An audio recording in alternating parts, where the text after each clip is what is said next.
क्या शरद पवार ने अजित पवार का विकल्प खोज लिया है?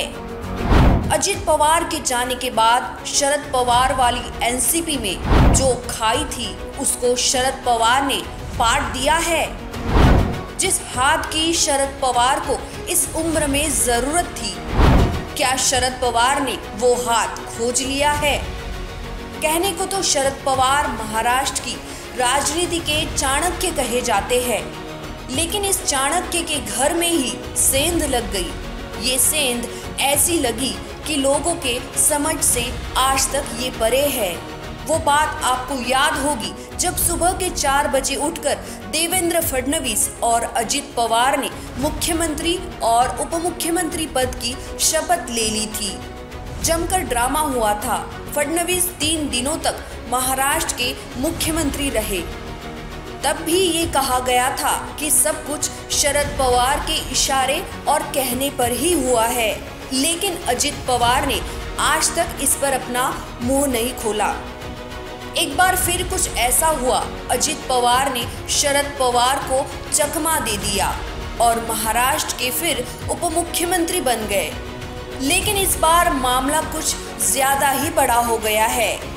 मामला चुनाव आयोग और सुप्रीम कोर्ट तक पहुंच गया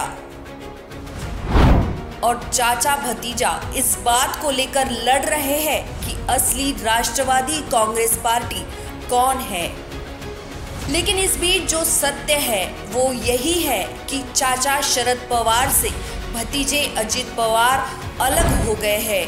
अब चाचा शरद पवार को अपने होनहार भतीजे अजित पवार की तरह एक होनहार नेता की जरूरत है, जो उनकी रुकी हुई घड़ी को घुमा सके, और वो रोहित पवार के रूप में देख रहे हैं। इस बीच महाराष्ट्र के सियासी गलियारों में राष्ट्रवादी कांग्रेस पार्टी के विधायक रोहित पवार सुर्खियों में बने हुए हैं। रोहित के चर्चा में आने की 2 वजह भी है। पहली वजह बारामती एग्रो के एक मामले में ईडी का समन, दूसरी वजह रोहित के लिए शरद पवार का मोर्चेबंदी। एनसीबी के मुताबिक 24 जनवरी को रोहित से जब ईडी पूछताछ कर रही थी, तब शरद पवार उनके लिए करीब 12 घंटे तक दफ्तर में बैठे रहे।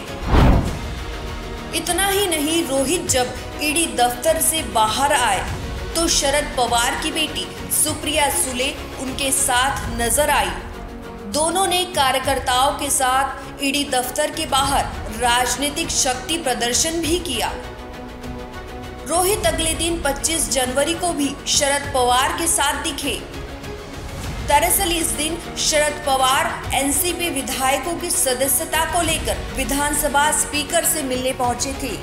पवार के साथ रोहित और सुप्रिया मौजूद थी। ऐसे में जो भरोसा और साथ रोहित पवार को दिया जा रहा है, इससे तो साफ है कि शरद पवार रोहित पवार को ही अपना नया अजित पवार बनाना चाहते हैं, और फिलहाल वो दिख रहा है। Bureau report.